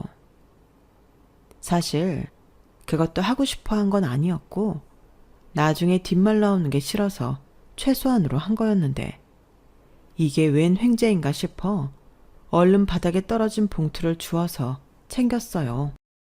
그러자 시어머니 얼굴이 더 울그락불그락해지셨는데 그때부터는 저도 시어머니도 그냥 기싸움만 하고 있었죠. 그리고 저는 이런 와중이니 결혼하는 것에 있어 확실하게 짚고 넘어가야 한다고 생각했는데요. 그래서 시어머니에게 이렇게 물었어요. 어머니, 봉투를 안 받겠다는 의미는 결혼을 하지 말라는 뜻인가요? 저도 확실하게 알아야 더 진행을 할지 말지를 결정할 수 있어서요. 너 지금 나랑 뭐 하자는 거니? 누가 결혼하지 말래? 나는 네가 이렇게 나오는 게 이해도 안 되고 무시당하는 것 같아서 화가 날 뿐이야. 어른이 안 된다고 말을 하면 안 되나 보다 하고 말을 들어야지. 네가 벌써부터 나를 이겨먹으려고 하면 어떡하자는 거니? 너 그러다 집안 거덜낸다. 네가 산 그 쓰러져가는 아파트도 그래. 누가 그 돈으로 그런 귀신 나올 것 같은 집을 사니? 차곡차곡 모아서 새 집을 사야 한다고 내가 몇 번이나 말하니? 아님, 내가 너네 결혼하는데 1,000만 원밖에 못 해준다고. 너 일부러 그러냐? 어머니, 무슨 말을 그렇게 하세요? 제가 언제 뭐라고 했나요? 그리고 이제 세상이 바뀌었어요. 요즘 세상은 돈 차곡차곡 아무리 모아도 새 집 못 산다고요. 집값이 나날이 오르는데 어떻게 빚도 없이 집을 사나요?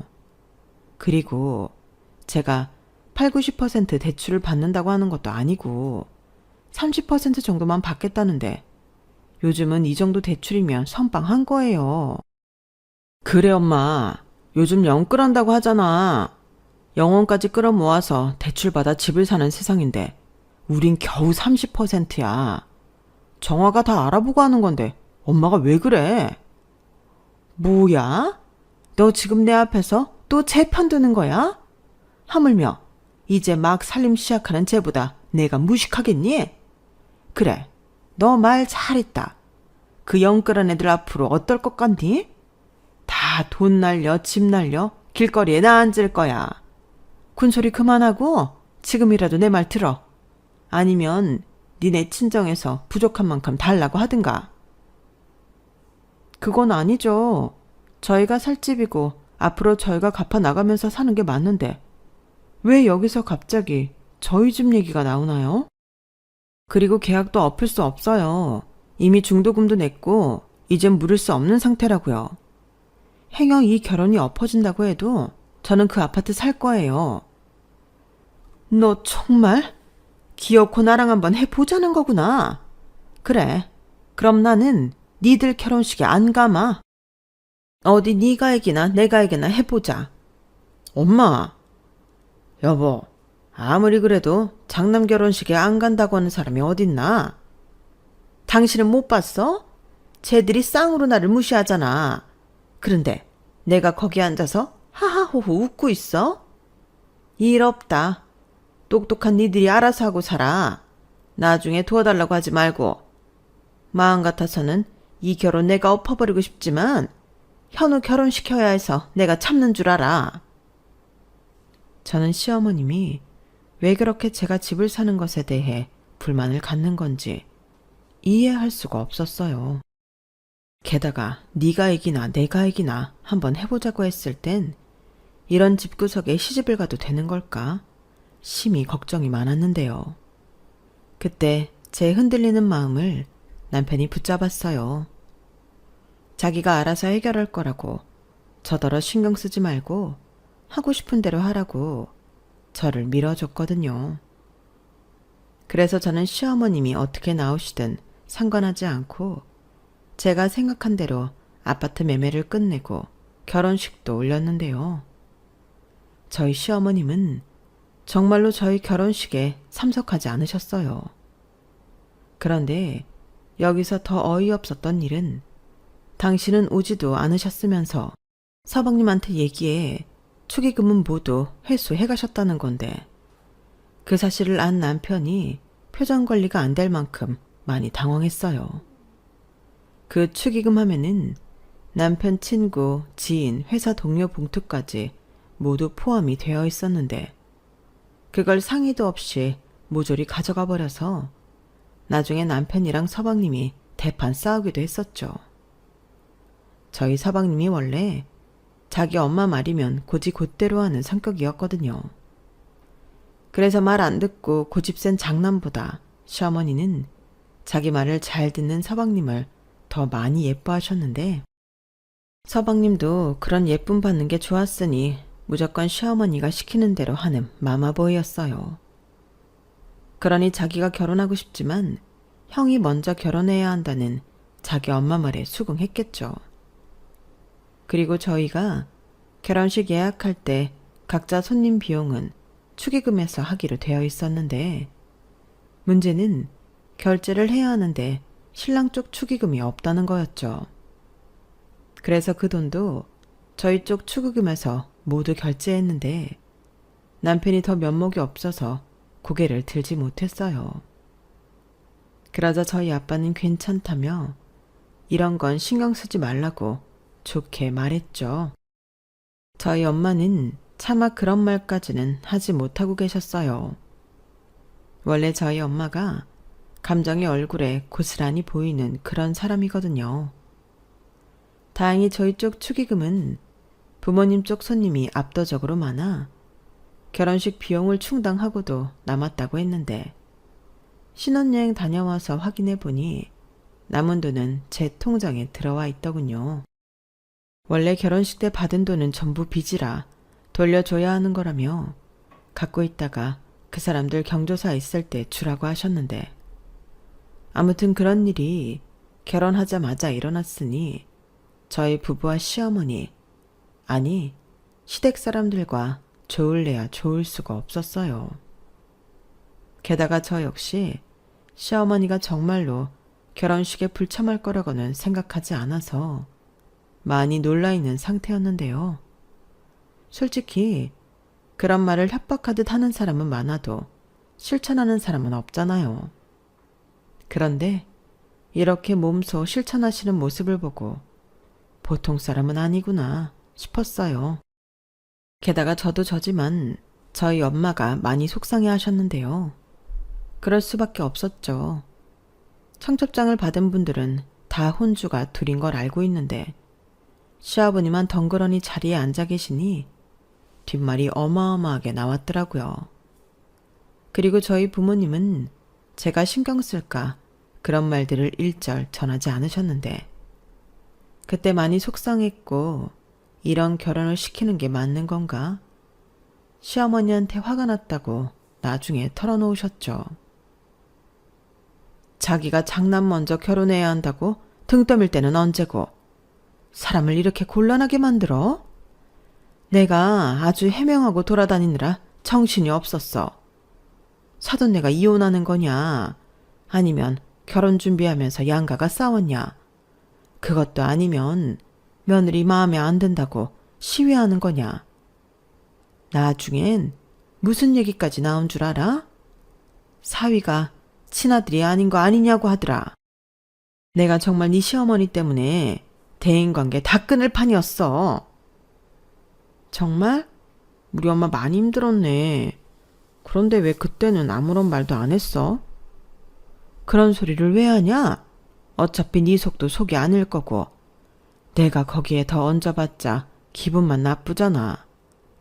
지금이야 다 지나간 얘기고 우리 딸 선택이 맞았으니까 이야기하는 거지. 저희 엄마는 제가 신혼집을 아주 좋은 가격에 팔고 용산으로 이사를 오게 될 때 비로소 저 얘기를 하셨어요. 그리고 시어머니는 저한테 망한다고 그렇게 악담을 하더니 제가 신혼집으로 샀던 아파트가 저희 결혼하고 6년 만에 재개발이 되어 거의 5배 가까이 오른 금액으로 팔자 많이 놀라시고는 저에게 6년 만에 처음으로 전화를 직접 하셨어요. 핸드폰에 시어머니라고 떴을 때 얼마나 놀랐는지. 저는 제 핸드폰에 시어머님 번호가 있는 줄도 몰랐거든요. 그만큼 저는 시어머니와 따로 통화한 적도 없고 또 시어머님이 저희 결혼식에 오시지 않은 후로 저도 남편만 시댁에 보내고 저는 시댁에 가지 않았는데요. 피차 불편한 사람들끼리 안 보고 사는 게 좋다고 생각했기 때문이었어요. 하지만 시어머니는 여전히 제가 당신을 이겨먹으려고 시비를 건다고 생각하셨고 제가 아이 둘을 낳을 동안에도 산부인과며 아이 돌잔치도 참석하지 않았는데 남편한테는 애기 보고 싶으니까 애기만 데려오라고 하셨어요. 그런데 그런 사람이 저한테 갑자기 전화를 하셔서는 우리 얼굴 본 지 한참 됐지? 현석이한테 얘기 들었다. 니네 집 이번에 많이 올라서 팔고 이사 간다며? 정말 잘 됐다. 우리 그런 의미로 오랜만에 밥이랑 같이 먹자꾸나? 이렇게 말씀하셨는데 저는 다른 사람인 줄 알았어요. 이건 농담이지만 시어머니 얼굴 본 지가 한참 지나서 그새 시아버님이 새장가를 가셨나 할 정도로 시어머님은 다른 사람이 되어 있었는데 결국엔 제 고집대로 해서 제 말이 맞았다는 게 증명되었으니 시어머님도 더는 제가 뭔가를 결정할 때 토를 달지 못하셨어요. 이런 말 유치한 건 아는데 시어머님이 네가 이기나 내가 이기나 해보자고 하셨으니 제가 이긴 셈이 된 거죠. 그리고 돈이 좋긴 좋은 건지 그 후로는 주말이면 저 힘드니 시댁에 와서 밥 먹고 가라고 하시거나 또 아들 둘 키우느라 직장 다니느라 힘들다고 반찬을 보내시며 또 연휴라도 있으면 아예 애들만 시댁으로 보내라고 하셨는데 솔직히 좋았어요. 나쁠 이유가 하나도 없잖아요. 그리고 따지고 보면 제가 먼저 시댁에 뭘 해드린 것도 없는데 저렇게 나오시니 용돈이라도 드려야 하는 건가 싶었는데 사실 저희 시댁에서 유일한 근로자인 시아버님 벌이가 예전 같지 않다는 말을 들었거든요. 그래서 그때부터 큰 금액은 아니지만 50만 원씩 시어머니한테 생활비에 보태시라고 드리게 되었는데요. 그땐 제 나름대로 동서 못까지 한다고 생각했어요. 그러자 돈까지 받은 시어머니는 완전 저를 떠받들 듯 잘해주셨는데 여기서 끝이 아니었어요. 저희가 결혼하게 된 계기가 서방님네 결혼 때문이었잖아요. 그리고 서방님네가 결혼하기에 앞서 제가 시어머니랑 집 가지고 신랑이 하는 걸 모두 본 동서는 미리부터 겁을 잔뜩 집어먹고 자기 결혼식에도 시어머님이 오지 않을까봐 시어머님이 하라는 대로 대출 없이 빌라 전세를 얻어 결혼을 했는데요. 사실 동서도 제가 서울에 아파트를 샀다고 했을 때 관심이 많았거든요. 하물며 동서는 돈도 저보다 제법 많이 가지고 있었어요. 동서가 대학을 가지 않고 바로 취직을 해서 돈을 꽤 모았다고 했거든요. 그런데 그럼에도 불구하고 제가 시어머니랑 그 실랑이를 하는 걸 보고는 마음을 접었다고 했어요. 아니, 자기 엄마 말이라면 꿈뻑 죽는 서방님 때문에라도 대출의 대자도 꺼낼 수 없었던 거죠. 저는 그 사실을 옆에서 알고는 있었지만 선택은 본인이 하는 거니까 저도 어쩔 도리가 없었어요. 제가 나서서 동서도 시어머니랑 싸워라. 결혼식에 참석 안 하면 어떠냐. 이런 말을 할 수가 없었거든요. 하지만 속으로는 그런 선택을 하는 동서가 안타깝게 그지없었는데요. 그때 당시 동서는 결국엔 돈에 맞춰 신축 빌라 전세로 들어갔어요. 저희처럼 빚이 있는 건 아니었지만 그래도 시작 자체가 저는 집을 샀고 동서는 남의 집에 살고 있으니 나중엔 그 격차가 벌어질 수밖에 없었죠. 그리고는 순진하게 돈을 더 모아서 수도권 9억이라도 집을 사겠다고 했는데 그 역시도 대출 없이 자기 돈으로 다 해결한다는 건 현실적으로 불가능한 일이었죠. 그러는 사이 제가 살던 낡아 빠진 아파트는 지하철역이 들어오는 게 확장되면서 낮이고 밤이고 부동산에서 저희 집을 팔라고 전화가 왔는데요. 저는 팔지 않고 버텼어요. 그리고 둘째를 가졌을 때 재개발 확정이 났고 집값은 더 뛰기 시작했는데요. 그렇게 큰애가 유치원을 갈 때 저는 집을 팔고 아까 말한 용산으로 이사를 가게 되었는데 그때도 대출은 있었죠. 사실 따지고 보면 먼저 대출보다 조금 더 있었어요. 하지만 시어머니는 그때부터는 아무 말도 하지 못했는데 그때부터 동서가 저를 보는 시선이 곱지 않더라고요. 아니, 어쩌면 대상은 제가 아니고 다른 사람이었을 것 같은데 화살이 저한테 오더라고요. 형님, 좋으시겠어요? 앉은 자리에서 도대체 얼마를 버신 거예요?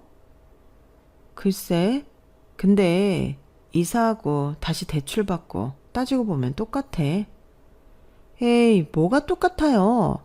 집이 달라졌고 집값이 달라졌는데. 형님은 부동산에 소질이 있나 봐요. 그런 건 아니고 관심이 많으니까. 그러게. 동서도 그때 나처럼 집을 사면 좋았을 텐데. 뒤늦게 후회하면 뭐하나요? 배만 아프지. 저는 시간을 돌려도 어머님 무사워서 그렇게 못했을 거예요. 아시잖아요. 어머니 성격도 그렇지만 저희 그이도 제 말보다는 자기 엄마 말만 맹신하는 거. 그러게 동서가 가운데서 많이 힘들겠다. 형님은 좋으시죠? 아주버님이 딱 형님 편만 드시잖아요. 저희 남편도 아주버님 같은 사람이었으면 저도 형님처럼 집 사서 돈 벌었을 텐데. 저는 남자 보는 눈이 없나 봐요. 뭘 또 그렇게까지. 그러지 말고 지금이라도 살던 집 전세 계약 끝나면 집 사. 이제 어머니도 대출받아서 집 사는 거 괜찮다는 거 아셨으니 별말 안 하실 거야. 저는 괜히 저한테 투덜대는 동서였지만 지속도 오죽하면 저렇게 삐딱하게 굴까 한 번은 참아줬어요. 저도 입장 바꿔 생각하면 배가 아플 것 같았거든요. 하지만 2번은 참아줄 생각이 없었는데 그러는 중 시아버님이 환갑이 되셨어요. 저희 시부모님이 나이 차이가 제법 나셨거든요. 아직 저희 친정 부모님도 50대인 반면 양가 어른들 중 첫 번째 맞이하는 환갑 잔치였는데 요즘은 환갑이라고 성대하게 하진 않지만 그래도 식구들 불러 밥은 먹잖아요. 그런데 저희 시어머님은 작게라도 잔치를 하고 싶다고 하셨어요. 그렇게 시어머니 주도하에 친척들 여러분을 모시고 식사 대접하는 걸로 이야기가 됐는데 어머님이 저에게 100만 원을 내라고 하시더군요. 그래서 그것만 내면 되는 거냐고 따로 뭐 해드릴 건 없냐고 물었는데 그건 자유라고 하셨어요. 다만 친척들 불러 식사 대접하고 작더라도 답례떡은 들려보내고 싶다고 하셨는데 저는 알겠다고 했죠. 솔직히 동선애한테도 똑같이 말씀을 하셨는지 알 수 없었는데 그렇다고 제가 손윗사람인데 동서한테 얼마 냈냐고 묻는 것도 아닌 것 같아서 그냥 넘기려다 시아버님 금팔찌라도 하나 해드려야 하면 아무래도 자식들이 돈을 모아서 하는 게 더 모양새가 있지 않을까 싶어 동서에게 말할 참이었는데 동서가 자꾸 저를 피하는 것 같더라고요. 제가 전화해도 안 받고 메시지나 톡을 보내도 확인한 것 같았는데 답이 없었어요. 그래서 금팔찌는 됐고 그냥 시아버님에게 돈 50만 원 든 봉투만 하나 만들어 드릴 작정이었고 마침 시아버님 환갑 당일이 되었는데 동서는 친척들 맞을 준비도 하지 않고 구석에서 연거푸 깡소주를 마시고 있더군요. 서방님만 몸아려운 가나지 마냥 안절부절 못했는데 저희 남편이 나서서 뭐라고 하려고 하는 걸 제가 하지 말라고 붙들었어요. 괜히 잘못 건드려서 빌미 만들어주지 말라고 했는데 그때 시어머니도 입술이 바르르 떨리면서 언제 터질지 모를 분노를 삭히고 계시더라고요. 그리고 저에게 쟤 좀 어디 안 보이는 대로 치워라. 쟤는 왜 저런다니? 라고 하셨는데 솔직히 나서고 싶지 않지만 서방님한테 시키면 싸움 날 것 같고 그렇다고 저희 남편을 시킬 수도 없어서 제가 동서에게 어디 안 보이는 데 가서 마시라고 했어요. 그러자 저를 째려보던 동서는 이내 더 구석으로 가서 술을 계속 먹었고 저는 저러다 뭔 일이 날 것 같아서 불안해서 서방님에게 계속 눈치를 줬는데 서방님은 보고도 모른 척 하려고 하더군요. 요즘 돈 문제로 엄청 싸운다면서 자긴 싸우기 싫어서 자기 와이프한테 말 걸고 싶지 않다고 했어요. 그러면서 오늘도 자기 혼자 간다고 했는데 동서가 굳이 간다고 해서 온 거라고 했는데요. 저건 또 무슨 꼬라지인가 싶더군요.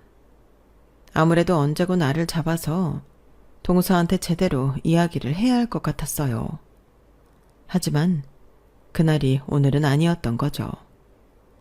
그렇게 꽤 자리가 무르익어 갈 즈음 동서가 얼마나 마셨는지 비틀거리며 시어머님이 있는 쪽으로 다가왔는데 순간 동서가 몸도 제대로 가누지 못해서 제가 동서를 붙잡았어요. 그러자 동서는 어디서 그런 힘이 났는지 저를 뿌리치고 그대로 시어머니에게 향했고 꼬부라진 혀로 그동안 가슴에 품고 있던 말을 한꺼번에 쏟아내기 시작했는데 망신도 그런 개망신이 없었어요. 저 말고 시어머님이 친척들에게 개망신을 당하신 거예요. 어머니, 저 불만 있어요. 저 어머니 말 듣고 전세 들어갔다가 보증금도 다 못 받고 지금까지 소송 중인 거 아시죠? 근데 어머니, 왜 저한테 아무 말씀 안 하세요? 그 빌라 어머님이 계약하라고 하셨잖아요. 저는 형님처럼 대출받아서 집 사고 싶었는데 대출받으면 큰일 난다고 전세 가라고 해서 전세 갔는데 이게 뭐예요? 아우, 얘가 취했네. 너 미쳤어? 아니, 하다 할 짓이 없어서 시아버지 환갑날 취해서 주사를 부리냐? 어머니는 이게 주사로 보이세요? 하소연이잖아요. 제 돈 어떻게 하실 건데요? 어머님이 그러셨죠? 형님네는 망했다고. 분명 제가 더 잘 살 거라고. 어머니 말만 들으면 된다고 그렇게 말씀하셨는데 이게 뭐예요? 저는 돈도 없고 집도 없어요. 얘가 왜 이래? 너 그 입 안 다물어? 네. 어떻게 뚫은 입인데 다시 다물라고 하세요. 저 이 말 하려고 아까부터 술 마신 거예요. 어머님이 책임지세요. 어머니 집을 팔고 그 돈을 저희 주시든 저희도 형님처럼 용산에 있는 아파트 가게 돈 해주시라고요. 야, 홍은지, 너 그만하지 못해? 우리 엄마한테 무슨 짓이야? 너는 나한테 이게 무슨 짓이니? 가만 보면 네가 제일 나빠. 아주버님 봐봐. 너는 형 보고 뭐 느끼는 것도 없냐? 내가 마마보인 줄은 알았는데 이렇게 실속 없고 등신 머저리인 거 몰랐어. 이럴 줄 알았으면 너랑 결혼 안 하는 건데. 어머, 얘가 진짜? 너 돌았니? 네, 저 돌았어요. 이런 상황에 어떻게 안 돌 수가 있어요? 어머니 말 듣다가 가진 거 날리고 쥐뿔 아무것도 없는데. 어머님은 저한테 100만 원을 달라고 하셨잖아요. 아니, 어떻게 저한테 그러실 수 있어요? 뭐야? 너 그것 때문에 이 난리를 치는 거였어? 네 형님도 똑같이 냈어. 그러니까요. 형님은 돈 벌었으니까 낼 수 있지만 어떻게 저희한테 내라고 하실 수 있냐고요. 그리고 저 등신 같은 남편 놈이 그 돈은 주지 말라고 했는데 벌써 갖다 줬다고 하고. 저는 왜 이렇게 살아야 하는 거죠?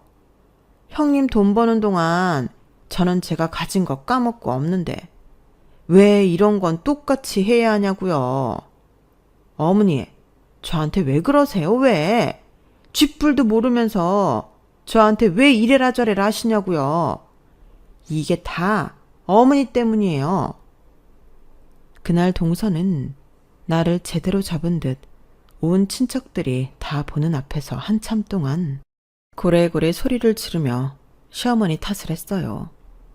그리고 시아버님도 잔치고 뭐고 다 때려치우라며 자리를 박차고 나가버리셨는데 시어머니 얼굴만 잔뜩 구겨지셨죠.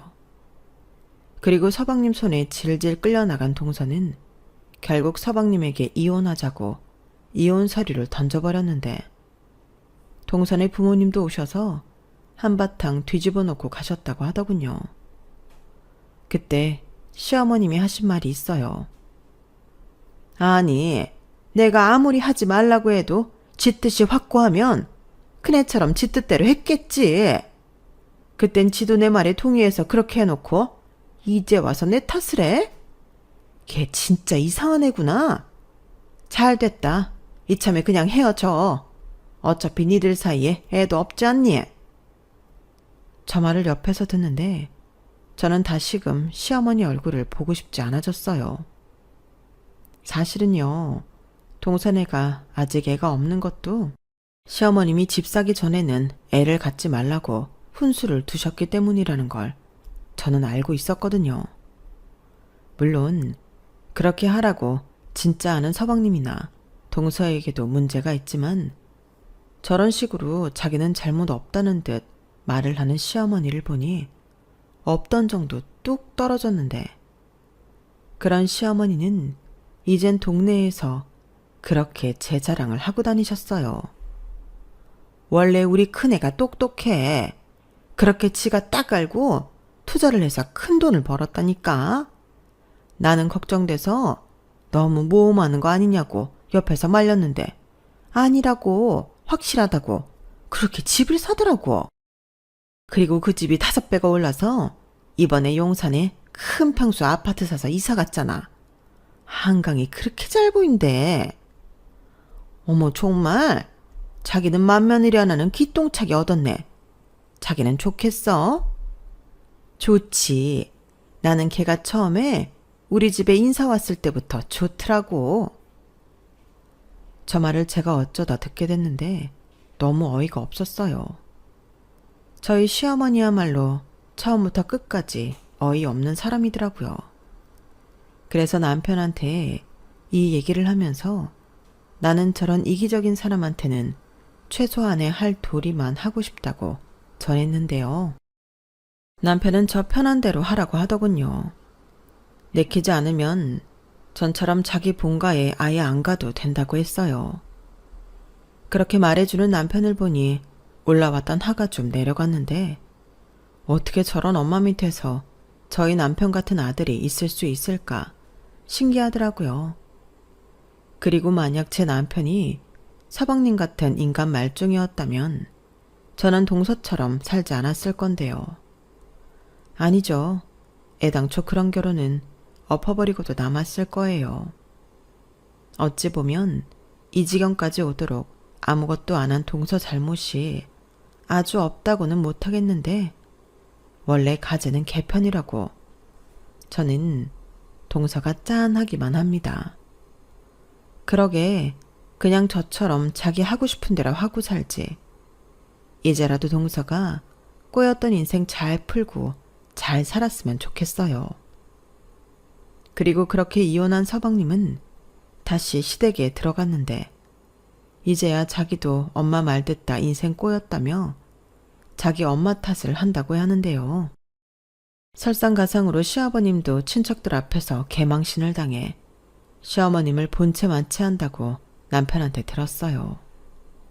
시아버님이 말씀하시길 시어머니에게 그 주둥이 좀 닫고 살라고 하셨다는데 그러게 시어머님은 자기가 조금 알고 있는 걸 너무 맹신하는 게 문제긴 했어요. 사실 저희 시어머니는 초등학교도 졸업을 하지 못해 가방끈 콤플렉스가 있으셨거든요. 그래서 TV나 핸드폰 속 카더라 뉴스를 보고 그렇게 아는 척을 하고 살았는데 남들한테는 대학도 나왔다고 거짓말을 하고 다니시는 것 같더라고요. 그만큼 시어머니는 당신 열등감이 엄청 심하신 분이셨는데 그래서 제가 부동산 어쩌고 아는 척을 하니 그게 꼴보기 싫으셨던 모양이에요. 게다가 네가 얘기나 내가 얘기나 해보자는 것도 100% 진심이셨는데 이제는 당신이 그렇게 예뻐하는 아들 결혼 생활까지 망치셨으니 시어머니는 가족들 사이에서 완전히 개밥의 도토리 신세가 되고 말았죠. 그리고 저는 그런 시어머니의 이중성이 싫어 다시 발길을 끊어버렸는데 아직까지도 그렇게 저한테 전화를 하십니다. 제가 전화도 잘 안 받으려고 하자 요즘은 그렇게 저한테 쩔쩔 매세요. 아무래도 이제 돈 나올 구멍인 자식은 저희밖에 없으니 저랑 최대한 잘 지내고 싶으신 것 같은데 이미 제 마음도 돌아서 버렸으니 어쩔 수가 없죠. 그러니 이젠 뇌물 같아서 시어머니가 주시는 반찬도 마다하고 그냥 명절이랑 생신 때만 보는 걸로 할 도리 다 했다고 생각하려고 하는데요.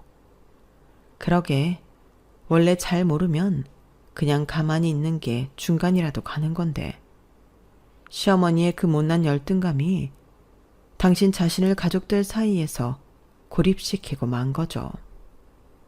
그리고 당신 잘못을 인정하고 동서한테 미안하다고 했다면 어쩌면 동서도 이혼까지는 하지 않았을 수도 있다고 생각하는데요. 뭐 이혼을 했다고 해도 지금보다는 더 나았겠죠.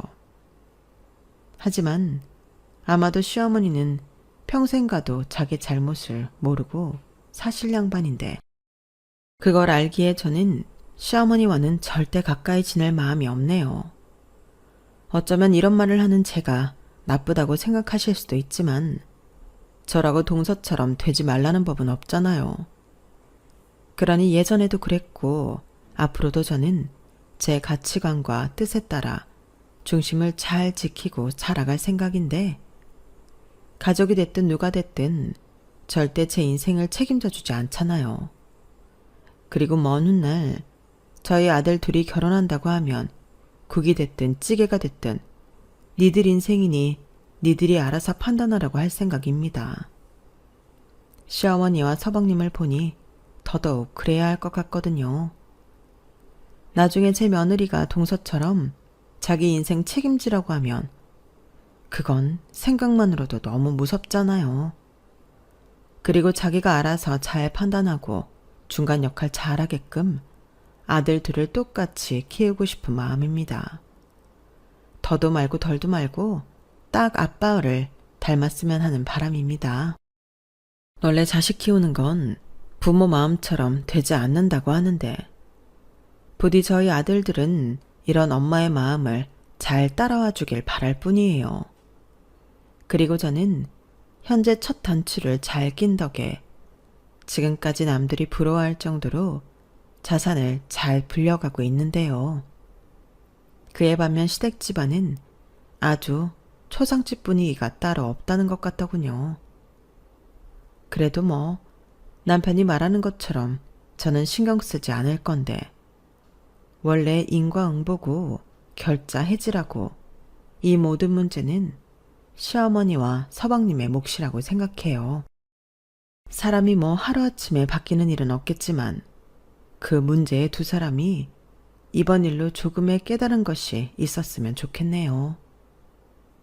제 이야기는 여기까지예요. 지금까지 제 사연 들어주셔서 대단히 감사드리고요.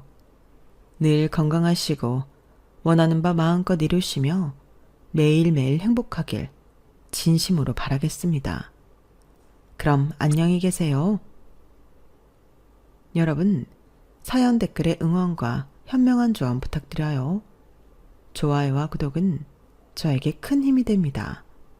오늘도 좋은 일 가득하세요.